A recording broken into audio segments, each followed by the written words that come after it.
welcome to the Double Blind Magic Hour, where we cover what's going on in the world of psychedelics, from insider baseball drama within the rapidly unfolding psychedelic movement to the latest news on research, politics, and beyond. For those of you who don't know me, I'm Shelby Hartman, co-founder and editor-in-chief of Double Blind, a print magazine covering psychedelics. And today we're joined by Jessica Hundley, an author and filmmaker specializing in music, counterculture, magic, and psychedelia.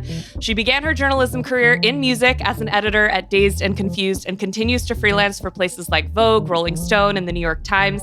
She's also the creator and author of an incredible, you should check it out, multi-volume collection put out by Taschen called the Library of Esoterica. We'll get into that. And we've been lucky to call her a friend and a contributor to Double Blind. Hey, Jessica. Hi, thanks for having me.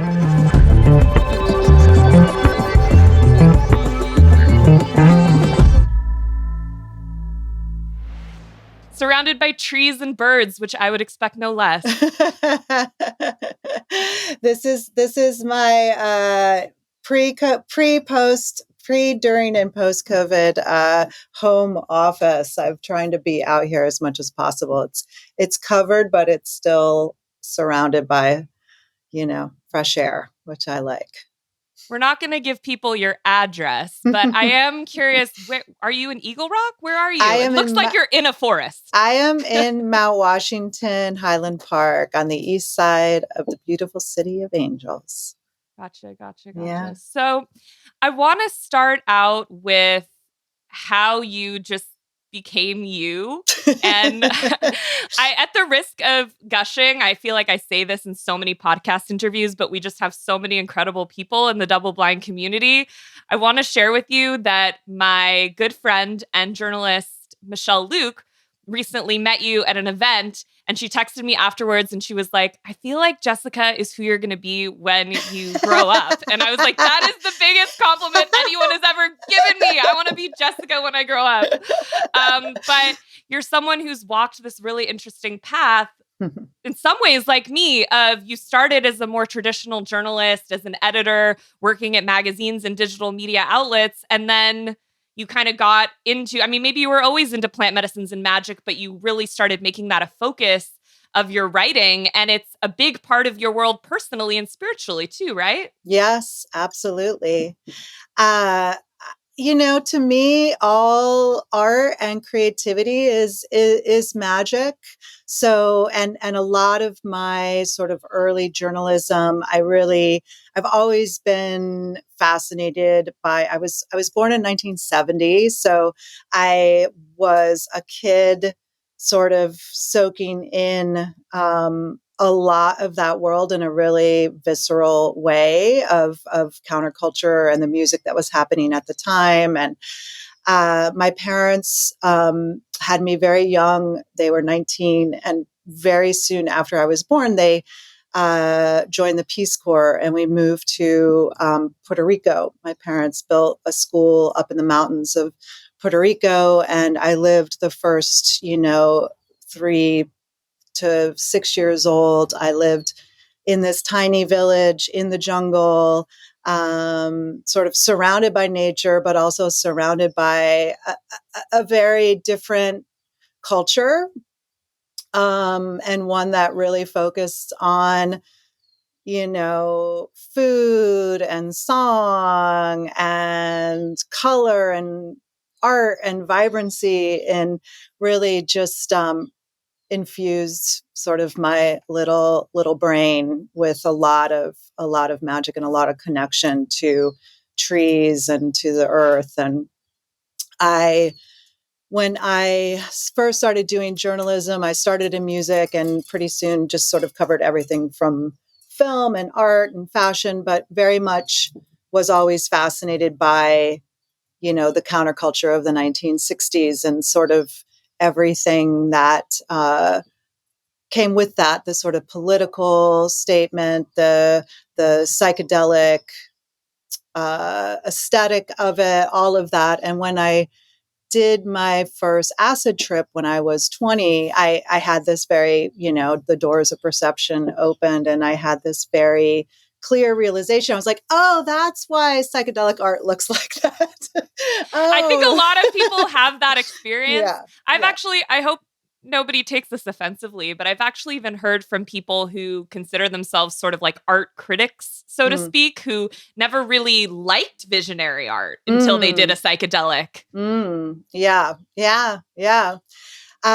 So I started writing very early. I had a zine in the 90s when zine culture was really vibrant. It was a lot of, this is pre-digital press, so everyone was sort of Xeroxing, and there was a big scene in the early 90s of zines, a lot of them edited by women. There are a lot of great 90s zines, and a lot of them were by women. I had a really wonderful partner, Andy Hunter, who we did it together. So we had this kind of great yin and yang. Andy actually is the founder of bookshop.org now. He's amazing. Bookshop.org is like the alternative to Amazon. It carries books from independent bookstores. Shout out to them. They're amazing. And we started it was at a time where we could really have access to a lot of independent bands. All the sort of indie labels and independent film was all kind of happening at once. So, I got to interview amazing. I mean, I think in our first zine, we had like Harmony Korine talking about gummo. We had Ween talking about, I think it was maybe the pod. We got to access to these people because these small labels and new independent film were willing to let them talk to these zines because they knew kind of that's what the audience was. So I was really lucky to be part of kind of early 90s journalism, and then became an editor and writer for a lot of different places, an editor at The Fader and at Dazed and Confused and in a magazine called Soma out of San Francisco.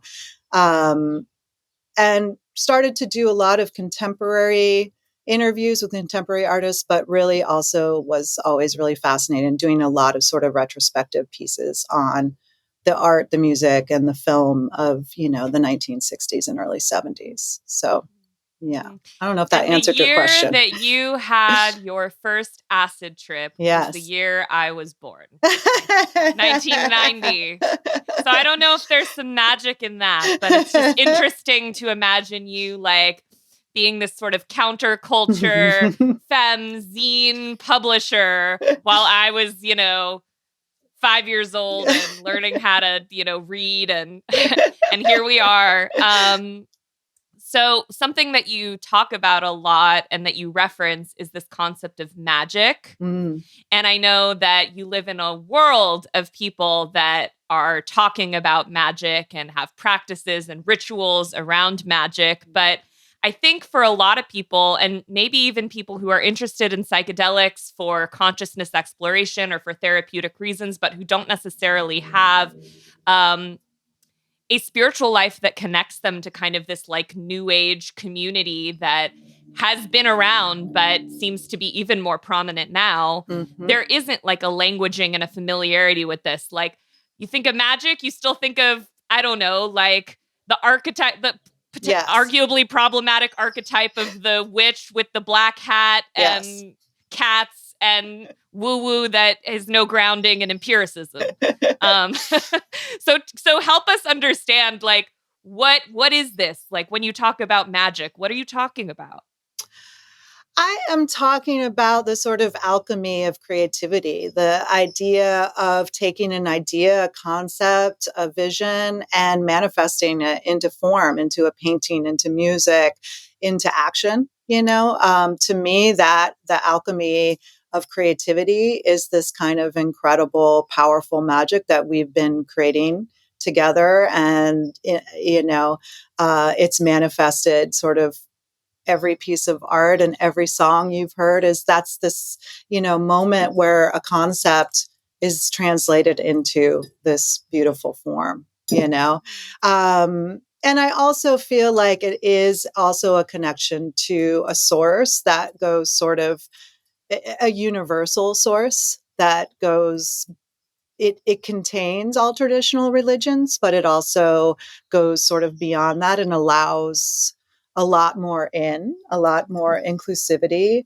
We kind of have gone through these, I like to call right now the new age, where we've kind of gone through these cycles of interest in things like tarot or astrology or ritual.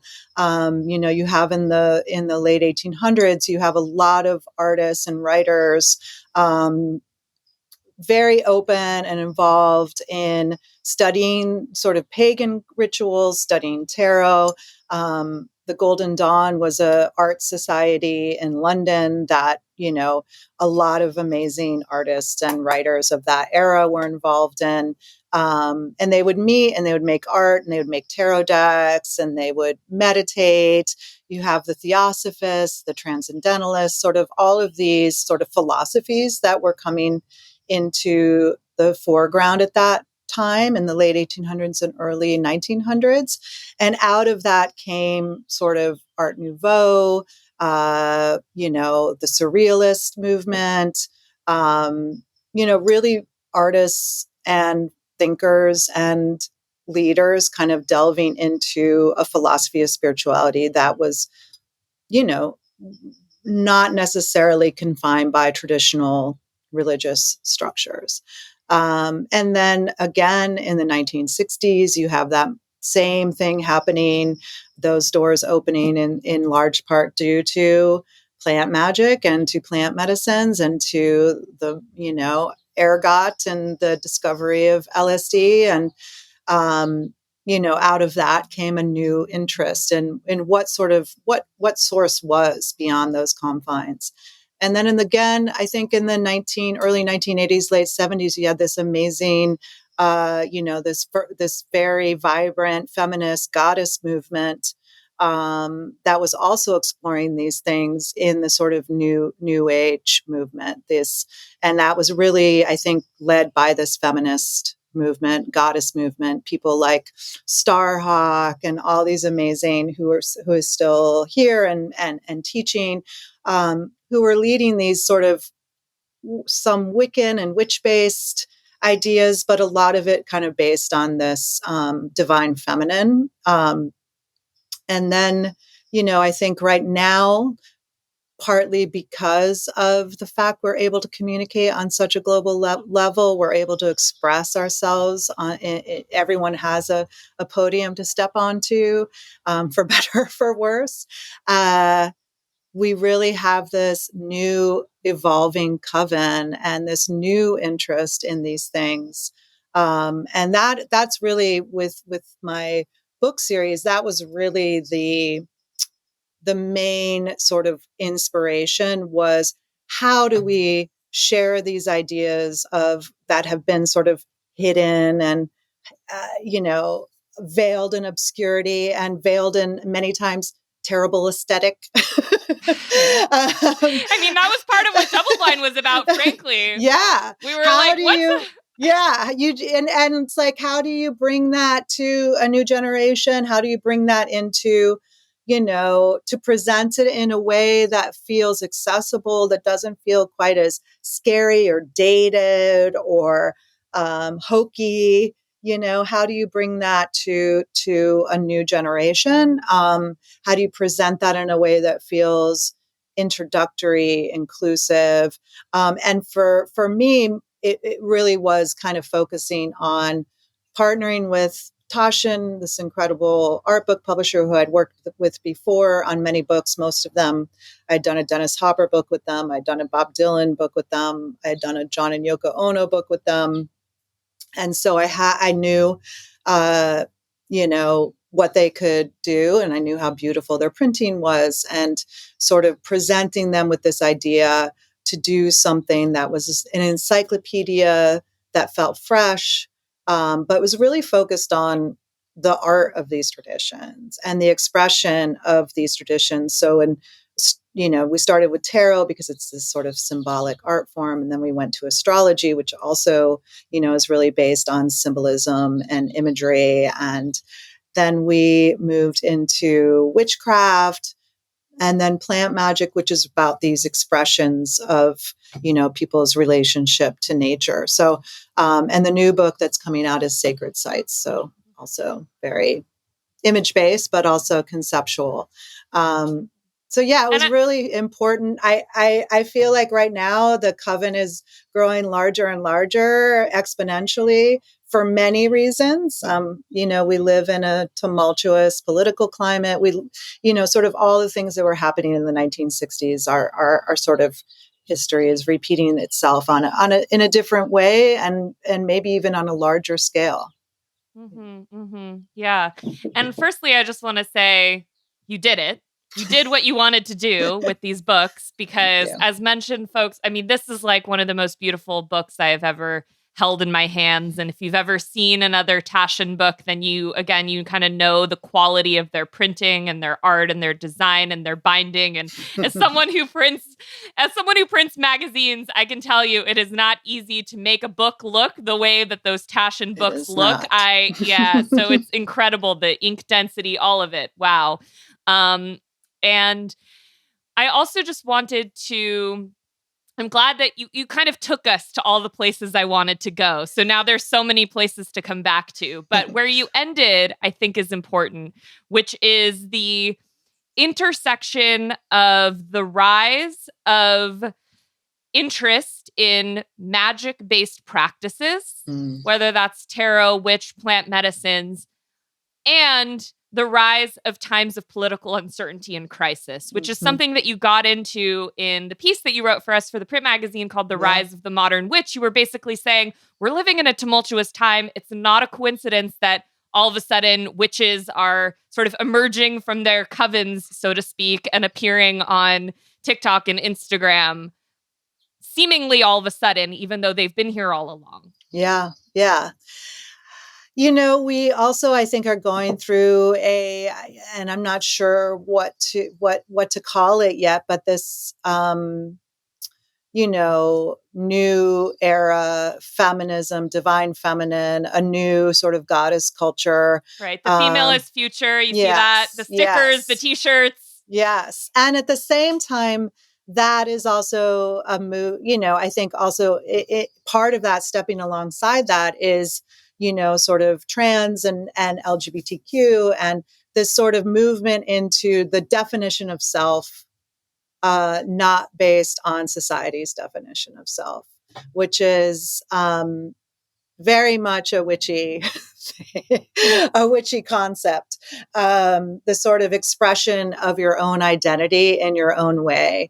And, the witch is sort of the ultimate punk, the ultimate renegade living outside of convention.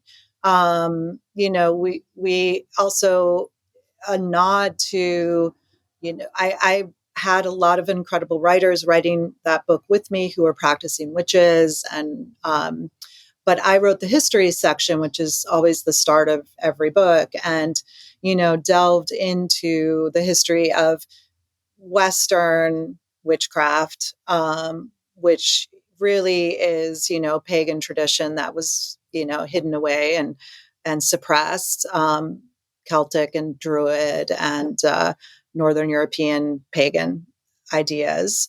But one of the things that it really blew my mind was during the witch hunts, in the 1500s and 1600s in Europe and in England, on the court records, there were 680,000 people killed because they were witches, quote unquote. And that is like on the court records in England and France and Germany.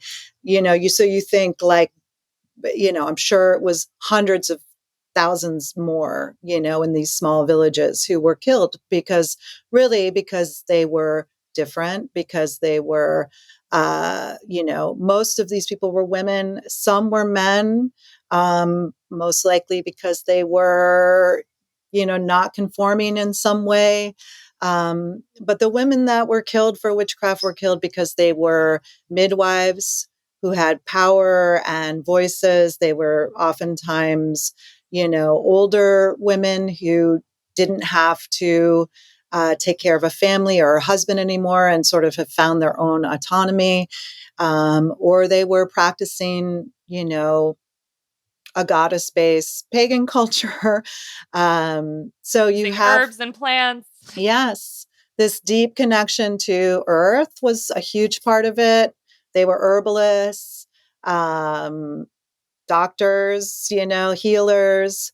And these were the people that were killed by the Roman Catholic Church and by the, patriarchy of the time. And it's such a deep wound. I mean, that is a genocide. That is, most likely at least 1 million people, women. And that sort of hung over everything, since, and I think that the sort of the rise of the witches again in such a powerful way. Again, everyone has their podium, everyone has a way to convey their beliefs, and they also have a way to connect with others.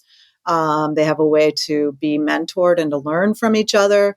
So it's really kind of, witchcraft has become, I would say, I don't want to speak there's a lot of different traditions, a lot of them arising from different folk religions and different folk traditions. So there's, hoodoo and voodoo, there's all sorts of different kinds of, and in the book, we have people speaking from different modalities, and each of them, we kind of let them speak for themselves and identify as a witch, because it is still it's still a dangerous thing to say in certain parts of the world and in certain cultures,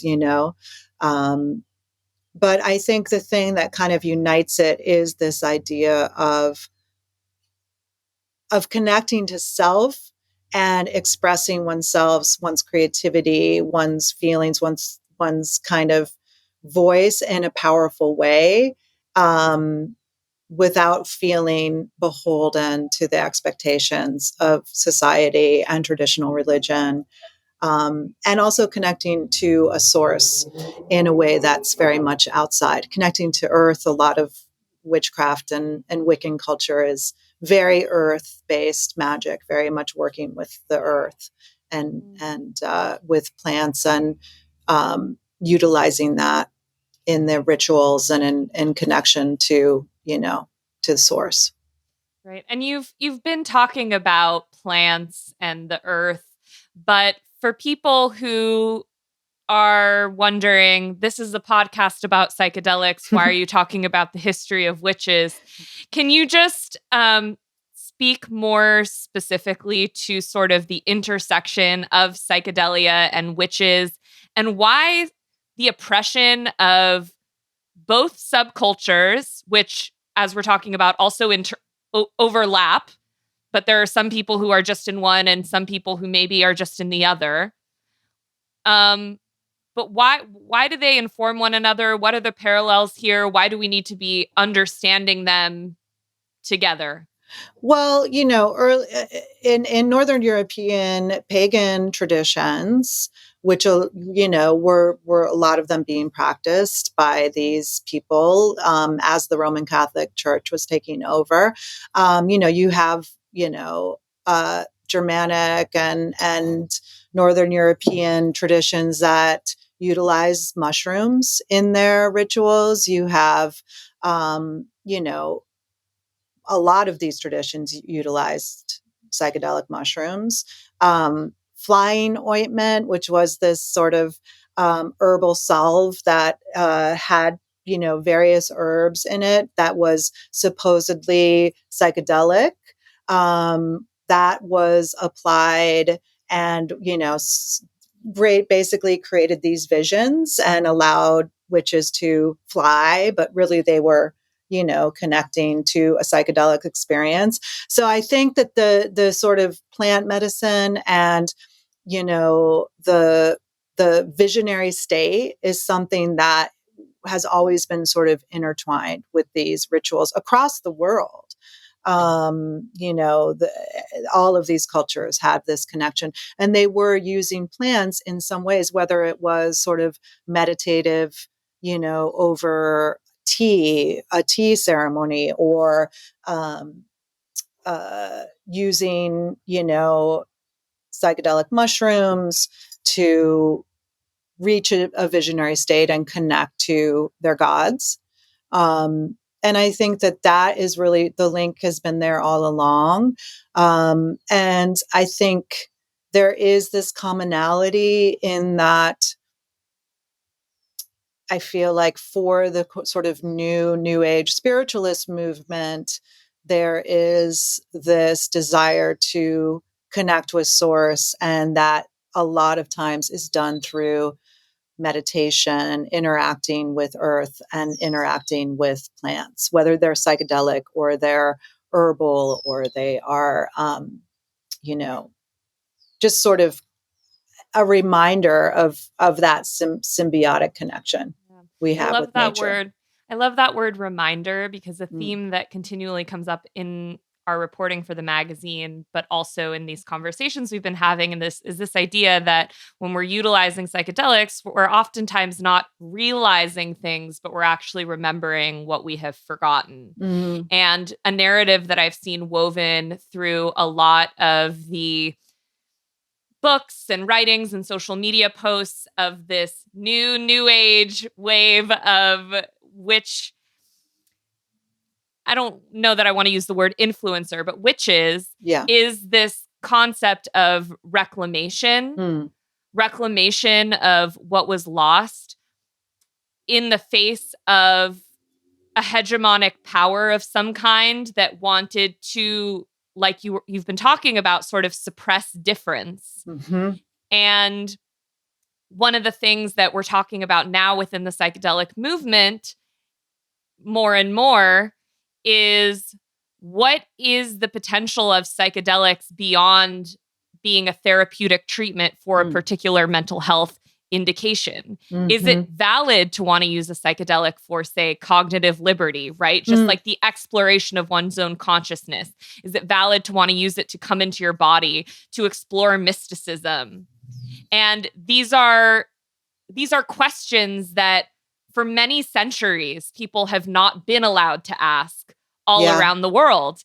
And we also have this narrative sometimes in the psychedelic community, which I think can be an oversimplification and potentially, really loses important parts of history, where we create this dichotomy of, there's indigenous communities that have been using psychedelics. They don't use the word psychedelics, but plant medicines for many generations. And then we have like the global north, or the West, so to speak, that discovered psychedelics in the 1960s and 70s, when actually what this history shows us is there have been people, practitioners within the global north and West, who have also had a long history of connecting to these plants, and also, like indigenous communities, have had to take a lot of care to do it in a quiet way. Otherwise, their lives were literally at risk. Yeah. Yeah. I mean, the Immortality Key, the book. I mean, I've done some conferences with Brian Marescu, who wrote that book. I mean, it basically is, he's making a statement, a case, and proving that, sort of early, the Greek cult of Eleusis was using ergot and wine. These early, all Western culture was also integrating these psychedelics into their rituals pre-Christianity. And this is in his sort of argument, is that it was actually early Christianity was actually using these, and that eventually the ergot came out of the wine, but you're still using wine, which is still a plant, which is still elevating consciousness. You're still using plants even today when in a Catholic church, if you drinking that wine is a reminder of, that ancient, Christian desire to connect more deeply with source through a plant medicine. I can tell you, I've connected with what feels like source on 2 or 3 glasses of red wine, 2 or 3 glasses of red wine set atop my piano. And this is the perfect Oh, I'm sorry. No, go ahead. I was going to say, red wine on the piano. So this is the perfect transition to talk about another volume in the Library of Esoterica called Plant Magic, which gets into the whole apothecary of plants that come from the earth, from wine to coffee to cacao to psychedelics, and their sort of mystical and ritualistic potential. I can't wait to talk to you about all of this, but first we're going to take a quick break. Did you know that there is one phase of sleep that almost everyone fails to get enough of? And this one phase of sleep is responsible for most of your body's daily rejuvenation, repair, controlling hunger and weight loss hormones, boosting energy, and so much more. I'm talking about deep sleep. And if you don't get enough, you'll probably struggle with cravings, slow metabolism, premature aging, or even worse conditions. Why don't most people get enough of this one most important phase of sleep? A big reason is magnesium deficiency, because over 80% of the population is deficient in magnesium. And magnesium increases GABA, which encourages relaxation on a cellular level, which is critical for sleep. Magnesium also plays a key role in regulating your body's stress response system. Those with magnesium deficiency usually have higher stress levels, which negatively impacts sleep as well. Now, before you go out and buy a magnesium supplement, it's important to understand that most products out there only have 1 to 2 forms of magnesium, when the reality is your body needs all 7 forms of this essential sleep mineral. That's what makes Magnesium Breakthrough by Optimizers unique. Magnesium Breakthrough contains all 7 forms of magnesium designed to help calm your mind and help you fall asleep, stay asleep, and wake up refreshed. For an exclusive offer, go to buyoptimizers.com/doubleblind and use promo code DOUBLEBLIND during checkout to save 10%. So for those of you who don't know, Double Blind began as a print magazine, and it's still at the heart of what we do. I spent my whole career as a journalist before starting Double Blind, reporting on psychedelics, cannabis, and drug policy more broadly for Rolling Stone, Vice, LA Weekly, Quartz. I did just about everything in journalism. I worked at CBS News covering breaking news, a major newspaper, small media startups, and if you haven't heard, journalism is in crisis. But we started Double Blind anyway because we believe in the value of good journalism to educate and hold stakeholders accountable. We saw what happened in cannabis. Pioneers who put their lives on the line to get patients access to the medicine they needed, getting left behind because they didn't have the capital to compete in the newly regulated market. We've seen what's happened in mental health care and healthcare more broadly, whereby millions of people are suffering, don't trust their doctors, can't afford proper care, and just don't know what to do to get well. In our print magazine, we feature essays, investigations, photojournalism, and much more by world-class journalists who are going everywhere from the ayahuasca tourism industry in Peru to laboratories at leading universities. We're supporting people like you on their journey with psychedelics, and we're covering this movement as it unfolds. This is all made possible by our members who, in exchange for their support, get direct access to psychedelic experts to help them on their journeys of healing and growth, workshops, and a subscription to our beautiful print magazine. Subscribe today at doubleblindmag.com/membership. I want to talk about Plant Magic, another gorgeous, gorgeous book. Everything about it, the writing, the history, and also the art, which features everything from indigenous artists like Pablo Amaringo to newer artists that really got their start on Instagram. Mm-hmm. And I think in and of itself is also just challenging what it means to create visionary art. So it's such an incredible book.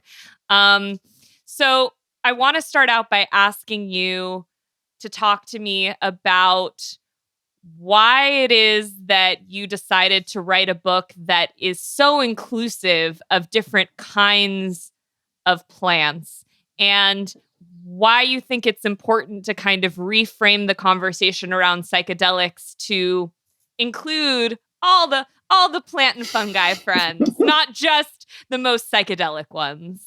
Yeah. Well, first of all, thank you, Shelby, because Pablo Amaringo is an artist that we would not have in that book if it was not for your connection to his archivists. And so thank you for that, because his work is absolutely incredible. And I had seen it in double blind. And so thank you for that.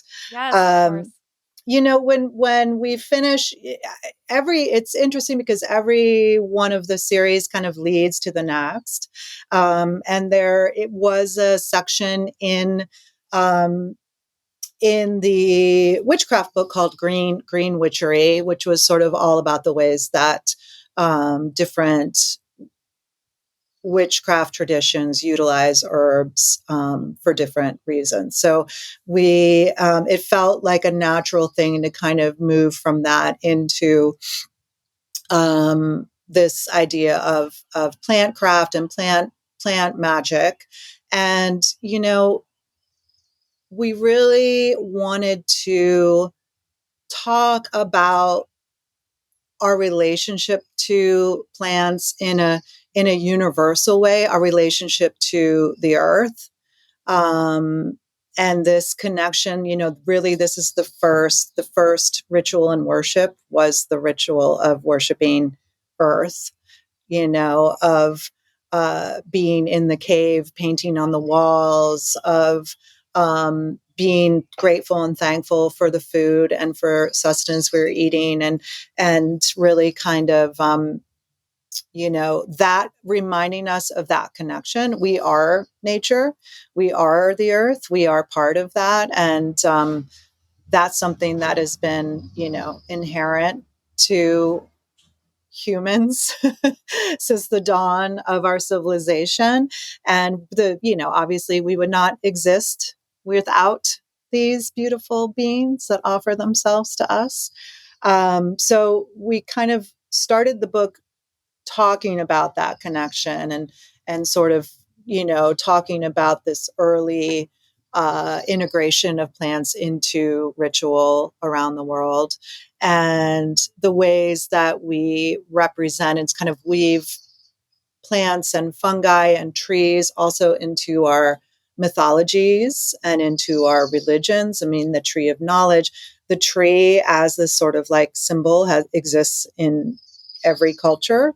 Why wouldn't it? Yeah, why wouldn't have you looked at a tree lately? They're pretty amazing. As above, so below, the roots below, just that idea of connecting symbolically with plants, how it is integrated into all of these mythologies, how it is integrated as a symbol in so many of our rituals, into our funerals, and so these celebrations, these rites of passage, or marriage, birth. All of this is we celebrate and we integrate flowers, specific flowers and plants. You have all these in the Day of the Dead, which is the marigolds, or there's all of these traditions incorporate plants in some way. They're just this inherent part of our rituals as humans. And then we kind of move into herbs and the way that we use plants medicinally for healing. And then we moved into sort of the plants and medicines that we use to kind of uplift, like cacao, like coffee, across. And then the sort of, we always call it, because the structure of our books is always the same. It's the same page count. And we kind of have a very ritualistic approach to the way we form the table of contents. And in this book, the table of contents starts at the seed, pushing into, up out of the soil. So the sort of seed, the history, into the stalk, into the bloom. And when the blossom opens, we get to the final the sort of big the big master teacher plants. The master teacher plants we have, which we always call our major arcana section, because in the tarot book it's sort of the section of the major arcana of the tarot, or in the astrology book it was the zodiac section. And just sort of moving into using plants for expansion of consciousness, and exploring all the different plants from datura to poppy, to peyote, cannabis, and then, of course, mushrooms and ayahuasca um, and soma and ergot and all of those things. So, and then the final sort of chapter of the book is really how we express that, how we express our connection with nature through art. So, yeah.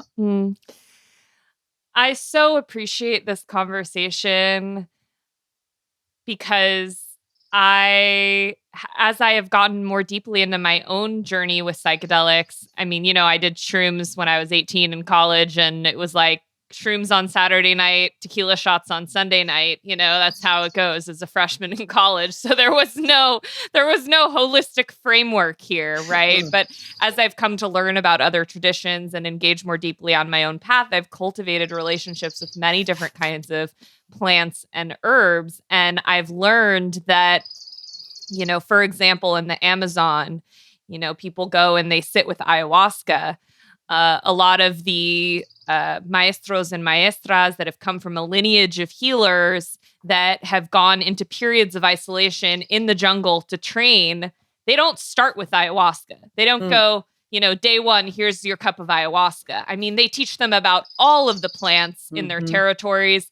They believe all of them have spirits, and they often start with plants that are, I don't know if less potent is the word, because these plants can be extremely potent, but less sort of acutely psychedelic, so that they can really begin to cultivate a relationship in their own bodies and notice sort of the subtlety of, what happens when you really are just building a relationship with one plant.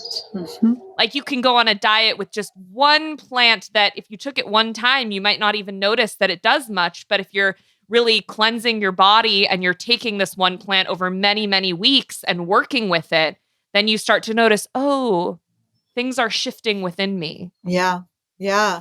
I mean, they speak to us. All of them do, I mean, and there is, every medicine, pharmaceutical medicine that we have is some sort of synthesized fungus or plant. They're incredible healers.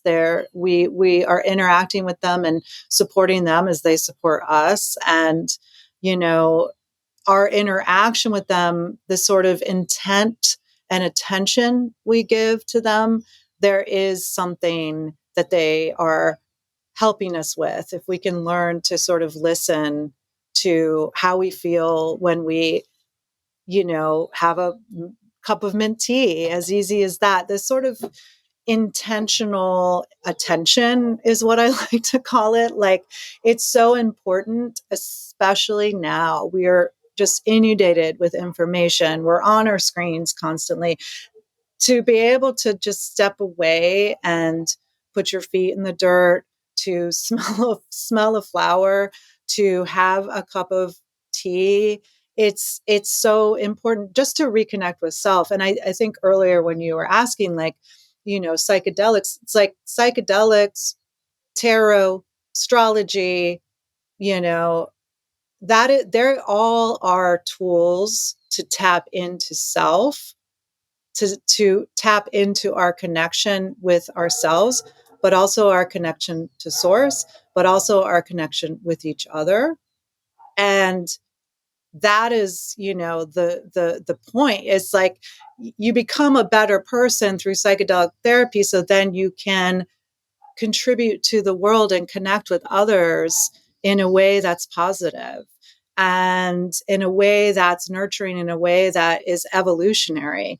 And these are all tools for that, because as you learn about yourself, you become empowered as an individual, which ultimately allows you to connect more powerfully with other empowered individuals.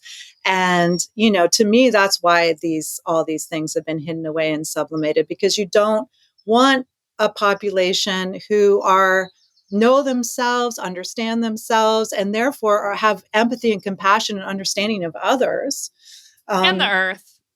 and the earth. Which we're, we're extracting exponentially the resources to keep the system going that is keeping us oppressed and disconnected from our bodies. Yes. It's all connected. We're all waking to that. I'm not a conspiracy theorist, I swear.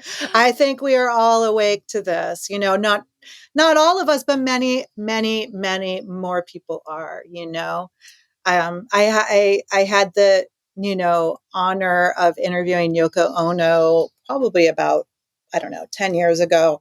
And I asked her, I was like, you were at the center of this incredible movement, this incredible awakening. Do you think that the world was better then than it is now? And she, without hesitation, was like, it's so much better now because there were so few of us. You have to remember there were so few of us who were, even though, in retrospective, it seems like, oh yeah, you look at Woodstock, there is like a million, enlightened beings supposedly there. But now she said, you have, she said, you have, housewives in the Midwest doing yoga. You have people connecting with their bodies and with each other in a way that is exponentially grown. And the power of that, it really made me feel much better about everything. But it's true, these explorations and the utilization of these tools and people being more accepting and interested in these tools.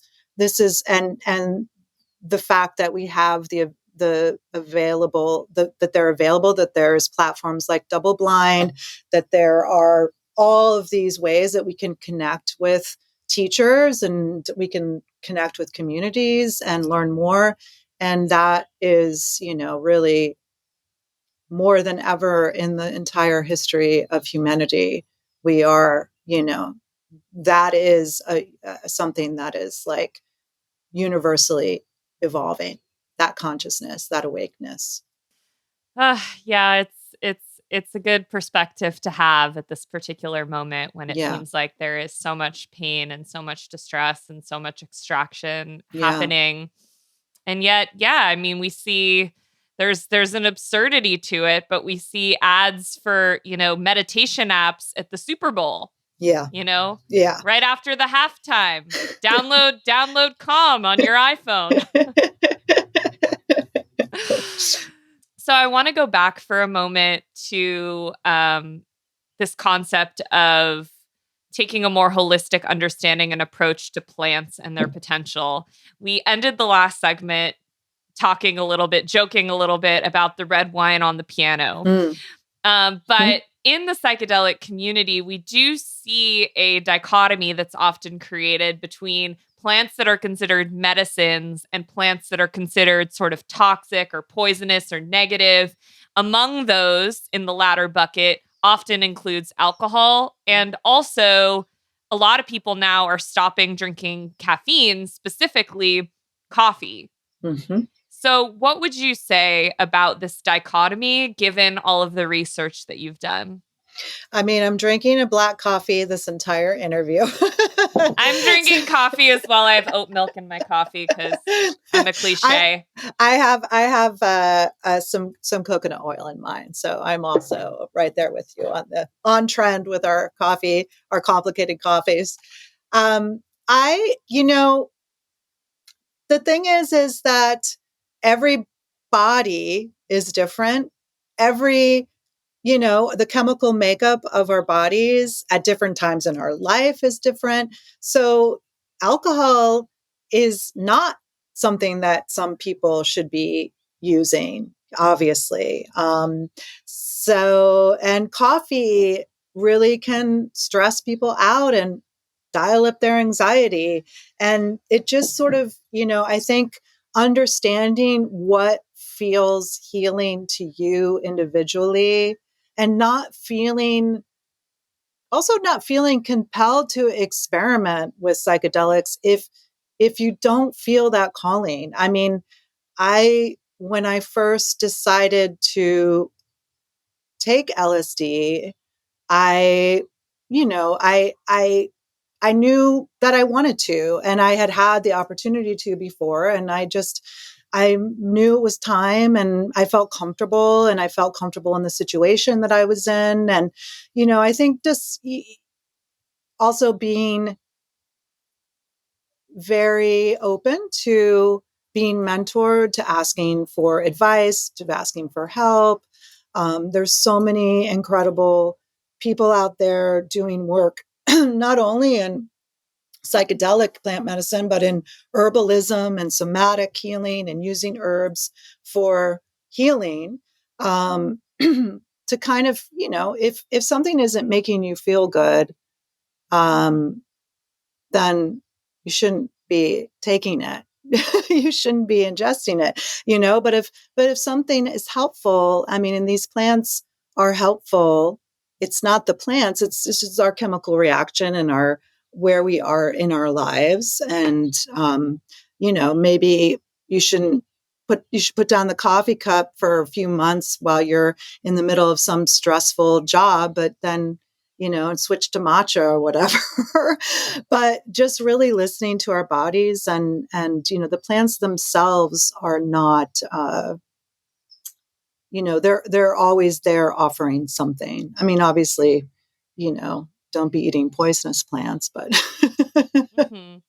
Yeah. I mean, I specifically was thinking about this in regards to, I mean, firstly, speaking of coffee, there are so many artists and writers that have utilized coffee as a tool for creativity, as well as other forms of caffeine. And then speaking to alcohol, it's like religion. It's like, how do we separate out sort of the way that these things have been sort of commodified and commercialized within our culture from their history and the variety of ways that they've been used prior to Budweiser advertisements hanging off the side of the freeway. Yeah. I went to Oaxaca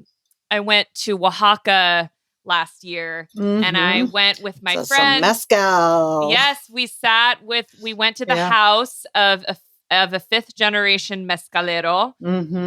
And, his wife made us food, and he walked us around, and he showed us the whole, really the generations old process of making the mezcal and their connection to the earth, and how different forms of mezcal. He said, again, I'm not making any medical claims about this, but he showed us the mezcal that's been used for fertility and the mezcal that's been used for connecting to spirit. And he said, we don't think of these things as toxic and poisonous. We think about what our culture has done to them to turn them into poison. We also recently published a piece on double blind in the magazine, and then we just put it on the website about the commodification and history of tobacco, and how a lot of indigenous folks have similar things to say about tobacco, which is that tobacco has been a sacrament for us.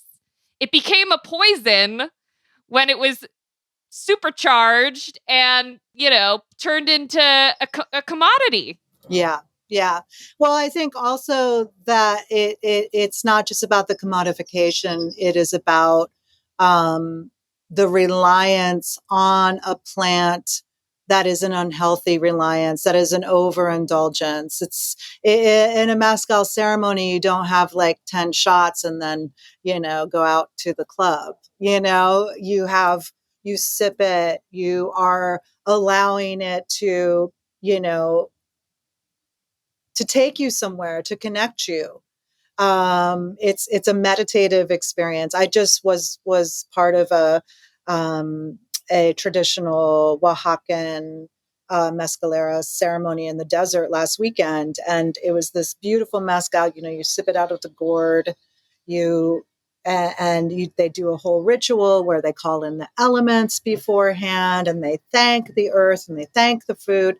It's it's not about like, dropping 15 hits of acid and going to see the dead, which is also fun if that's what you want to do, and getting drunk and having judging if that's what you want to do. No judging, and getting wasted with your friends, also not judging. But that is sort of, that these plants are there for us to use as tools, again, as tools to connect us to ourselves, to the earth, to spirit, to each other. Yeah. So I guess what I hear you saying is that this psychedelic concept of set and setting that was popularized by Tim Leary and Ralph Metzner out of Harvard, that we often talk about in the context of psychedelic therapy, can really be applied to, well, anything in our lives, but Yes. all plants and fungi. Yeah, and they're to be used in a, thinking about using these plants in a way that is intentional, that does involve some ritual. In my 20s, I lived in Boston, and I lived in a giant house with a bunch of roommates, and one of them was going to MIT and was making acid. So we had just sheets. It's not very easy to make acid. They're making but they're going to MIT, so I guess there was a whole MIT crew who were making acid, all probably a legacy from the Harvard era, So we had just like sheets and sheets in our freezer at all times. And I would take half a little, and I would say, what am I going to learn today from this? I was microdosing before that was a thing.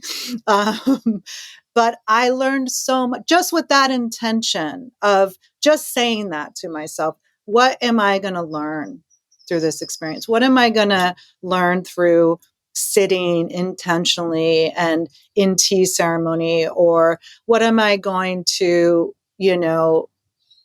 learn from sitting out on my porch with a glass of wine, smoking a joint? How is this going to help me to connect, help me to find my center in, a very chaotic, tumultuous time, Yeah, there's a lot more to say here. And I think that this is a good time for us to actually transition to everyone's favorite part of the show, trip tips. I don't know that this disclaimer is going to necessarily be relevant for this specific question, but we always do provide the disclaimer, as sometimes we do talk about things related to psychedelics and medicine and therapy, that we're not doctors, we're writers, journalists. So take everything we say with a grain of salt. With that said, Jessica, as mentioned before, so many people in the double-blind community and more broadly right now who are getting kind of curious about tarot and crystals and astrology as tools. And I know that this is nothing that's new, but I think some people are curious. Some people are like, nah, that's not for me. If someone wants to really understand how to utilize these things, like they're sort of playing around with them, but they're not really clear on, like, how do I create a ritual, or is this real, or how do I read the tarot cards? Like, I pulled this thing, is it really saying something about my future? Like, how would you direct people to start to deepen their relationship and their trust and their utilization of these things? For me personally, they're all of these modalities and practices are tools. I don't necessarily believe that tarot tells your future, or that, the planets aligned in a way when you were born dictates your destiny. But I do think that they are very powerful tools with astrology, sort of understanding your place within the cosmos and your relationship to how the earth is spinning in this galaxy. It's, thousands and thousands and thousands of years old, this sort of idea of the zodiac, and it's very interrelated with astronomy. It is a science, and it can be used as a very practical sort of tool of like understanding self, really, and understanding particularly like the phases of the moon, the sort of movement of the moon and earth, and the way that it affects our bodies, the way that it affects the tides. This connection that we have is all happening it's all real in this dimension anyway. So sort of understanding and also sort of using them as tools to, on the new moon, setting an intention, on the full moon, kind of seeing where that intention has, how that intention has evolved. They're good markers, practical markers, ways to kind of integrate ritual in a very easy way. And with tarot, which is really one of my favorite traditions. I mean, tarot has been around at least 1,000 years. The oldest tarot decks are hand painted. There's a deck at the Morgan Library in New York that is the oldest tarot deck in existence. Probably they existed long before that because they were painted on vellum and they fell apart. But tarot is about archetypes, about all these archetypes, the major arcana, the original tarots, those 22 cards, which are mostly figurative, the Fool to the world. It's the human journey. It's the hero's journey. It is very, Jungian. It is very philosophical. It's these archetypes that exist within us at any one moment. And what's fascinating to me is that those archetypes that were created 1,000 years ago or more are still resonant. We're still, as humans, we want the same things. We have the same desires, So tarot for me, I usually only work with the major arcana. I pull a card if I'm having a creative block, what's blocking me, or what should I focus on today if I pull a card in the morning. And the cards always tell you what you already know. They're a very quick way into your own intuition about things. If you're trying to make a decision, how do you really feel about the situation? You're going to read in that card how you really feel. The cards tell you what you already know. And they always tell you something important. But I personally don't think they tell the future.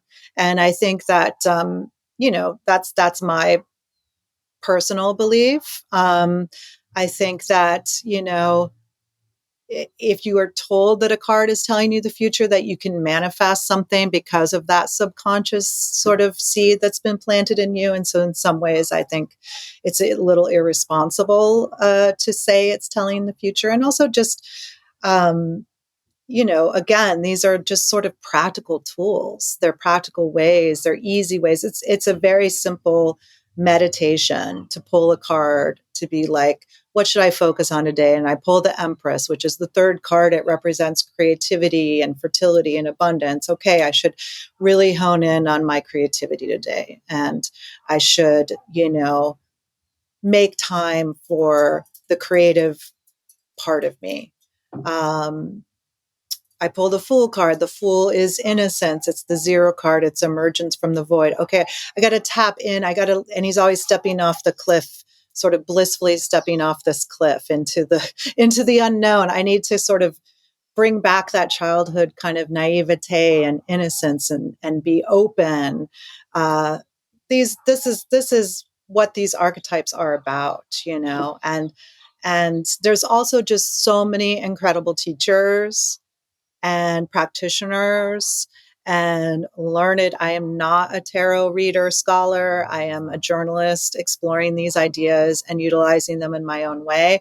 So many incredible people who are working with tarot, working with astrology, working with plant medicines. And, you've been giving those people a platform with Double Blind. I've been trying to give them a platform with my books and on our Instagram. And we're launching a newsletter soon to kind of showcase a lot of these people. But there's really some, and I would say the same thing I said about, if you're working with someone and it's not feeling like it makes you feel good, then, maybe their modality, the way that they approach things is not sort of aligned with where you're at right now. It doesn't mean that they're wrong, but another teacher, find someone who you feel there's more clarity, there's more sort of ease, and you're understanding things in a way that works for you, you know? Thank you. Thank you so much for that. And hopefully you eased some panic that someone might have felt who pulled a card and went, ah, yes, there are no bad cards. There absolutely are no bad cards, you know? It's like, it's the same as we were talking about with, you know, plant medicines. Too much of a good archetype is not a good thing. You know, you don't always want to be in a state of, you know, transformation. You don't always want to be seeking. Sometimes you need to go inward. You need to be the teacher, the Hierophant card, or you need to go be solitary, like the Hermit card, but not always the Hermit card. You can't hide away. The Death card is about catharsis and transition and change, and you know, not being afraid of the many, many, many deaths that happen on a small and grand scale in our lives, and being able to accept that and to move forward and understand that change is a constant, and that our reactions are the only thing we have control over. Our reaction and action, those are the only things we have control over. And to me, all of these things are ways of finding that center and to reacting to things in a way that's healthy and powerful and centered. And, you know, yeah. Yeah. And speaking of universal wisdom, I mean, this idea that we are the only things we can control, that we can't control the externalities. I mean, that's woven into Buddhism, Stoicism, traditions going back thousands of years across cultures around the world, and even into the Serenity Prayer, which they say at the beginning. I think it's the beginning, maybe it's the end of every AA meeting. Yeah. So thank you for reminding us of the universal wisdom. Would you like to wrap up with us with a couple minutes of meditation? Yes, I would love that.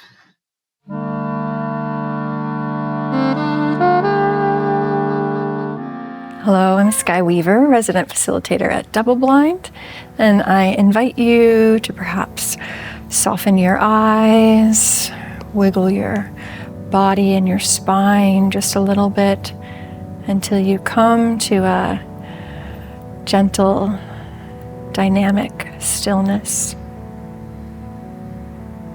And perhaps noticing the breath as it comes into the body. Feeling your feet or your seat beneath you.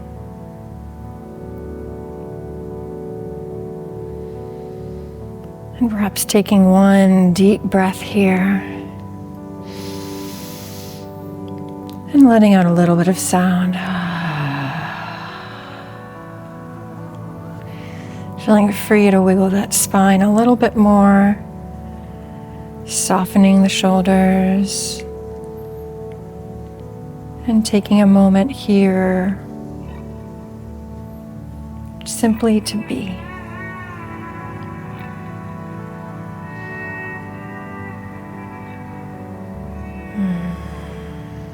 That's it, right there.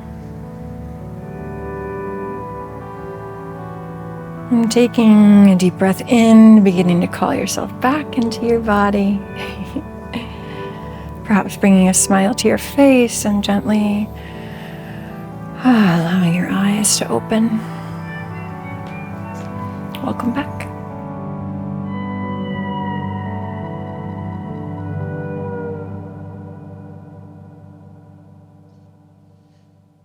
I always want that to be like 100 times longer than it is.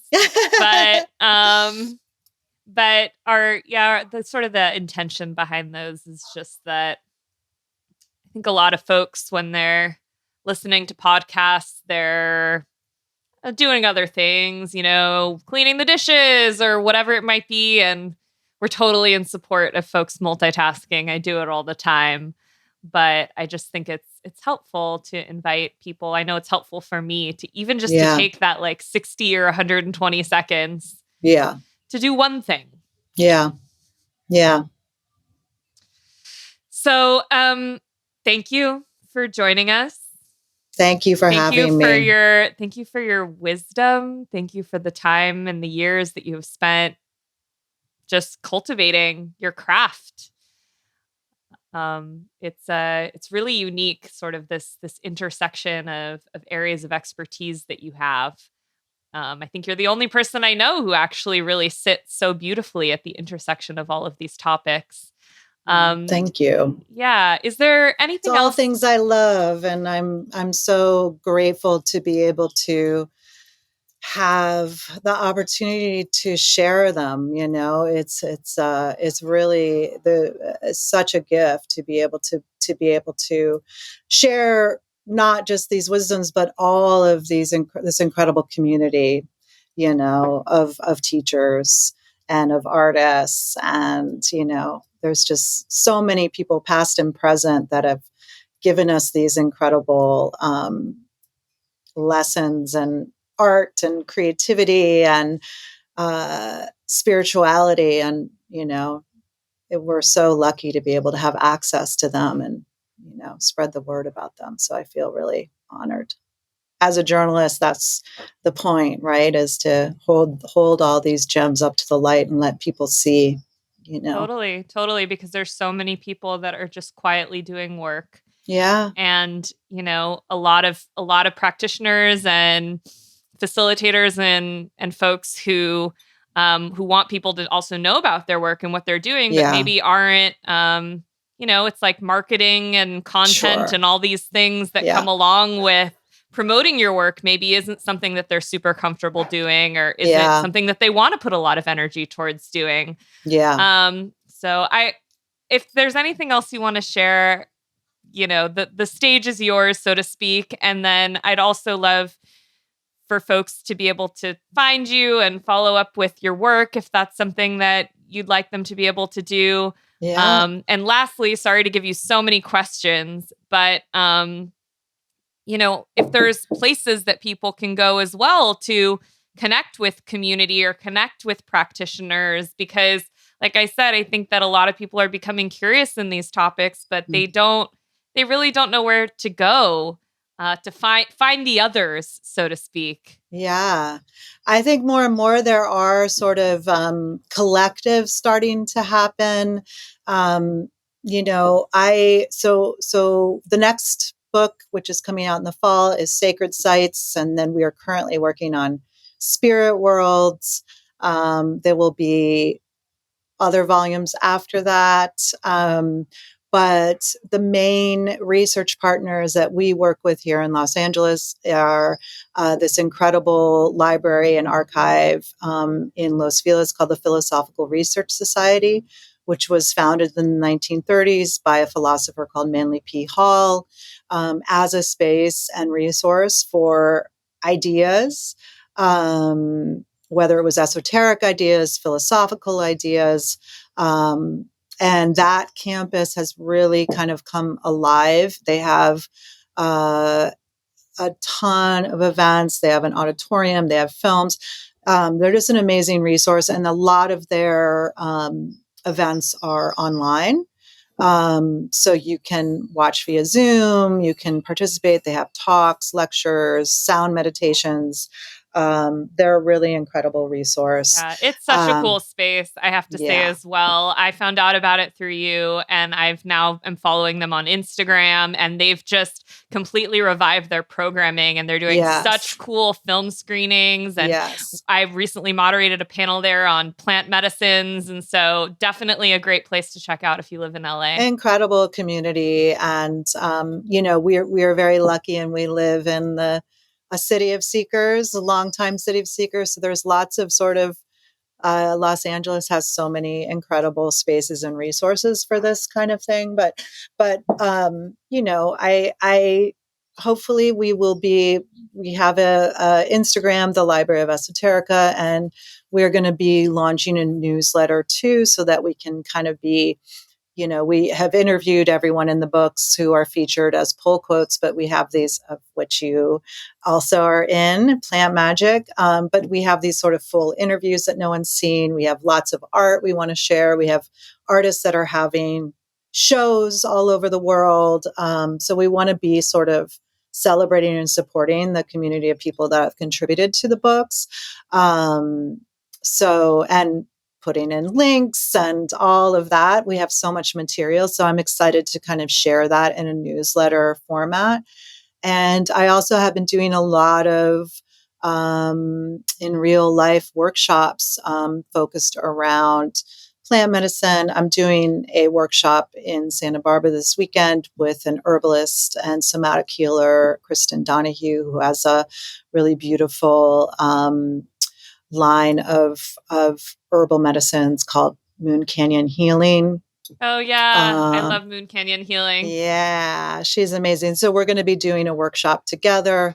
And yeah, so there's a lot, but if you follow our Instagram, we try to share that, but hopefully on a bigger scale with our newsletter. And just, as a journalist, I'm all about connecting and sharing and making sure that, all the good people know all the good people know all the good people. Right. So I'm that's sort of that weaving that beautiful web is kind of what I'm all about. So I'm always excited to kind of connect people with all these amazing like-minded teachers and practitioners and mentors. Yeah, and you're so good at it.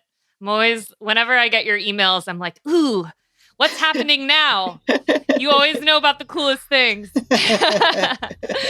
Thank you so much, Jessica, for joining us and for supporting Double Blind. We really appreciate it.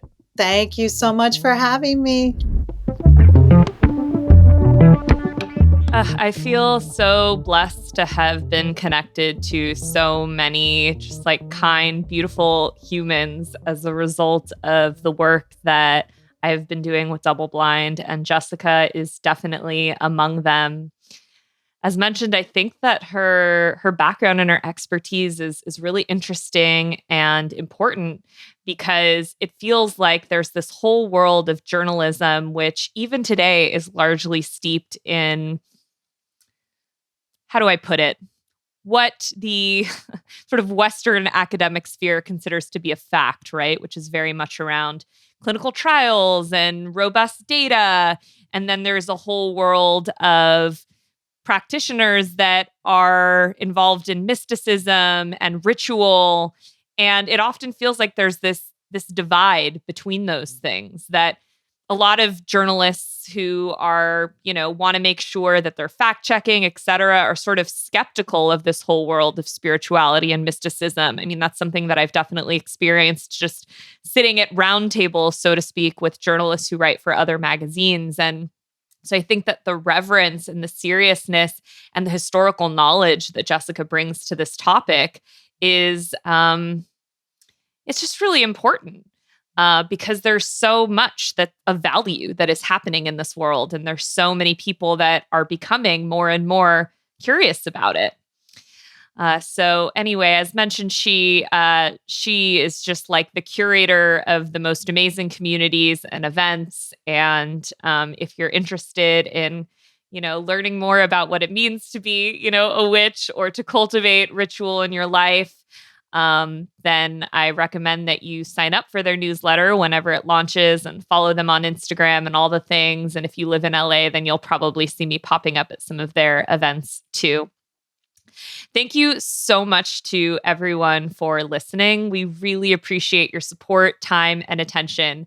If you want to read some of our journalism on the fascinating world of psychedelics or get your tripping questions answered, we have so many free articles on our website, doubleblindmag.com.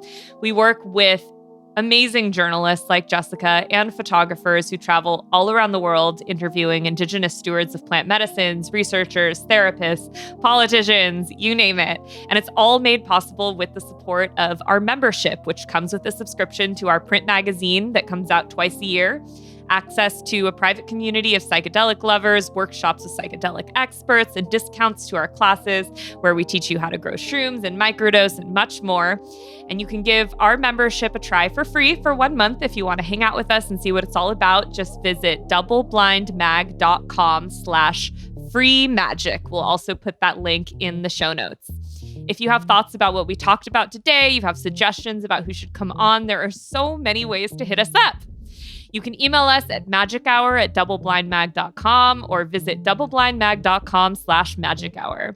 If you want to partner with us and help make this podcast possible, you can email partnerships@doubleblindmag.com and mention that you heard about it here for 10% off 3 months of advertising. I just want to name that we only partner with brands that we believe in and who align with our values. So that is the conversation that we're going to want to have with you if you hit us up. You can find us on all the social platforms at Double Blind Mag. I also want to give a shout out to the amazing folks at Human Content who are producing this podcast and helping make it possible. They do a lot of great podcasts other than this one. You can check them out on Instagram and TikTok at Human Content Pods. Thanks to all of the listeners who have been leaving feedback and awesome reviews. We really appreciate it. It really, really helps us with our work. So if you're enjoying this podcast, then we invite you to subscribe and comment on your favorite podcasting app or on YouTube. Like it, share it with friends, download the episodes, all the things to show that people are enjoying listening to us. There are full episodes up every week on YouTube at Double Blind. I'm your host, Shelby Hartman. Special thanks again to our guest, Jessica Hundley. Our executive producers are Aaron Corney, Rob Goldman, Shanti Brooke, and Alex Field from the Double Blind team, who also edits this show. Our engineer is Jason Portizo. Our music is by the lovely women of Oma. To learn about our Double Blind Magic Hour, program disclaimer and ethics policy, and submission verification and licensing terms, you can go to doubleblindmag.com/magichour. Now let's take you out on Repetitions Point 2 by MC Yogi and John Pattern.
Thanks for watching.